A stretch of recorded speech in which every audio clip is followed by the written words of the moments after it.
Helen was the most beautiful woman in the known world, a mortal whose beauty surpassed even many goddesses. Her face had the power to captivate any man who beheld her, and her presence could change the course of the most important decisions. Poets described her as a woman with golden hair and eyes that shone like stars, but her true power resided in something deeper than simple physical appearance. Helen possessed a natural grace that made her the center of attention wherever she went, and this quality would be both her blessing and her curse. Helen's origin was divine on her maternal side. She was daughter of Zeus, king of the gods, and of Leda, queen of Sparta. Helen's conception occurred when Zeus, transformed into a swan, seduced Leda beside the Eurotas River. From this union were born Helen and her brother Polydeuces, while from Leda's marriage to her mortal husband Tyndareus were born Clytemnestra and Castor. This double paternity granted Helen a nature that combined the divine with the mortal, explaining both her supernatural beauty and her extraordinary destiny. From her childhood, Helen showed a beauty that was evidently different. When she was barely 12 years old, Theseus, the hero of Athens, abducted her with the intention of marrying her when she reached proper age. Helen's brothers, Castor and Polydeuces, known as the Dioscuri, rescued her and captured Theseus's mother as hostage.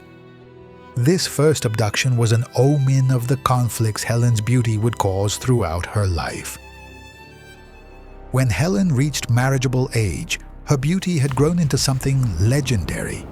Suitors from all of Greece traveled to Sparta to request her hand. Among them were the most powerful and noble men of the Greek world: Menelaus of Sparta, Agamemnon of Mycenae, Ajax of Salamis, Odysseus of Ithaca, and many other kings and princes. Tyndareus' court filled with these suitors, each offering magnificent gifts and political alliances to gain the Spartan king's favor. The palace became a pressure cooker of ambition and rivalry, where armed men eyed each other with barely concealed hostility, each calculating his chances and measuring potential adversaries should violence erupt. Tyndareus found himself in a very delicate situation. Choosing one of the suitors meant rejecting all the others, which could result in armed conflicts between Greek cities. It was Odysseus who proposed an ingenious solution. He suggested that all suitors swear a solemn pact. They would accept Helen's decision about her future husband and defend that marriage against any threat. In exchange for this proposal, Odysseus requested Tyndareus' help in obtaining Penelope's hand, Helen's cousin. All suitors accepted the oath, known as the Oath of Tyndareus.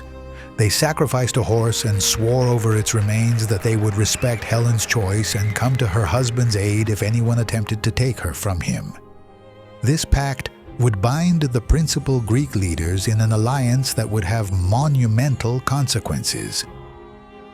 Once the oath was made, Helen chose Menelaus, Agamemnon's younger brother, as her husband. Helen and Menelaus' wedding was celebrated in Sparta with great pomp. The marriage was politically and strategically beneficial as it united two of Greece's most powerful royal houses. Menelaus became king of Sparta by marrying Helen, since she was the legitimate heir to the throne.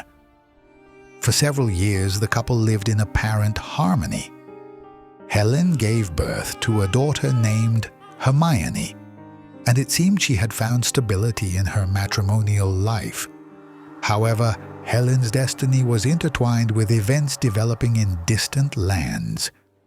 In Troy, Prince Paris had been chosen by the goddesses to judge who was the most beautiful among Hera, Athena, and Aphrodite.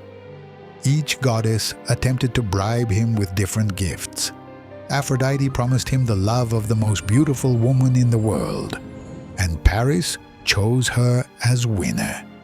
The most beautiful woman in the world was Helen, and Aphrodite was obligated to fulfill her promise. When Paris arrived in Sparta as a diplomatic guest, Aphrodite set her plan in motion. The goddess of love made Helen fall madly in love with the Trojan prince despite her marriage to Menelaus. Aphrodite's divine power was irresistible, and Helen found herself consumed by a passion she could not control. While Menelaus had traveled to Crete to attend his grandfather's funeral, Helen and Paris fled together toward Troy, taking much of Sparta's royal treasure with them. Helen's flight unleashed Menelaus' wrath and activated the Oath of Tyndareus. The Spartan king went to his brother Agamemnon, who as king of Mycenae had the power to summon all who had sworn to protect Helen's marriage. One by one, the former suitors were called to fulfill their word. Some came voluntarily, but others attempted to avoid the approaching war. Odysseus feigned madness to avoid participating in the expedition, but his deception was discovered when they placed his infant son in front of his plow. Achilles was hidden by his mother Thetis at King Lycomedes' court, disguised as a woman, but was unmasked by Odysseus' cunning. Even the most reluctant finally joined the Greek coalition, remembering the sacred words they had pronounced years before.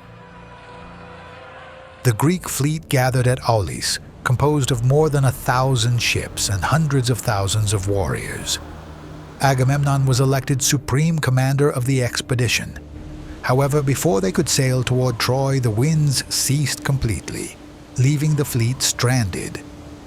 The seer Calchas revealed that Artemis was furious with Agamemnon and demanded the sacrifice of his daughter Iphigenia to allow the winds to return.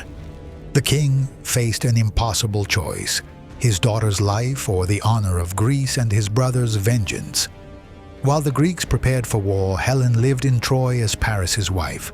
The Trojans received her with respect, but also with certain apprehension, knowing her presence could bring conflict. King Priam treated her with kindness, considering her as a daughter. However, not all Trojans viewed her arrival favorably. Many citizens murmured that a foreign woman could be the cause of their city's destruction. When the Greek fleet finally arrived at Troy's coasts, a siege began that would last 10 years. Helen found herself at the center of a conflict that had grown far beyond a simple matrimonial dispute. Thousands of men died daily on the plains before Troy's walls, all fighting in a war that had begun with her flight. Heroes like Achilles, Hector, Ajax, and Diomedes clashed in epic battles, while she watched from the city's high towers. She could recognize faces in the distance, men who had once knelt before her with gifts and poems, now screaming war cries as they killed her adopted countrymen. During the long years of the siege, Helen experienced conflicting feelings. At times, she regretted her decision to flee with Paris, especially when she saw the destruction her action had caused.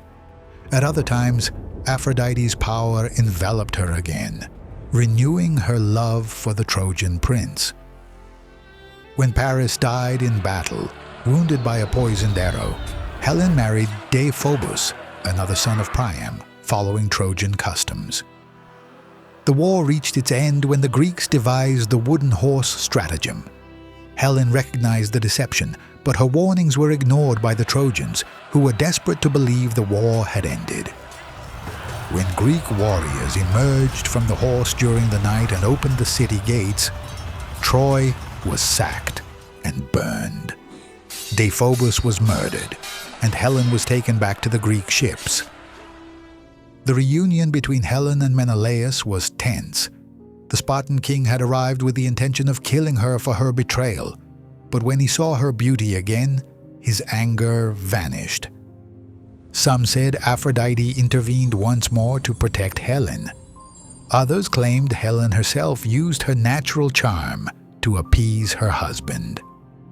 The couple returned to Sparta, where they lived the rest of their days. Thus, Helen became the central figure of the most famous war in Greek mythology.